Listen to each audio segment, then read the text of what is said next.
Hey everyone, in this video I'll show you how to download and install EA Sports FC 25 on PC and laptop. Let's get started. First, open your web browser and go to Steam, the popular game marketplace.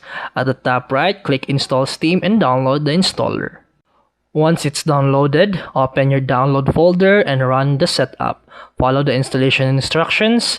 It's straightforward. If you already have a Steam account, sign in. If not, click create a free account in the bottom right and make your new account.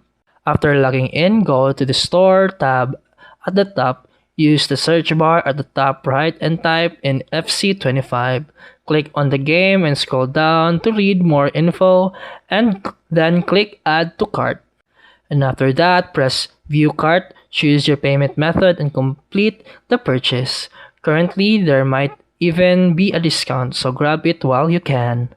After purchasing, go to the library tab at the top. On the left, find FC25, then click on it and then click install. Wait for the installation to finish. Once it's done, the pause button will return into a play button. Now your game is ready to launch and you can start playing FC25 on your PC or laptop.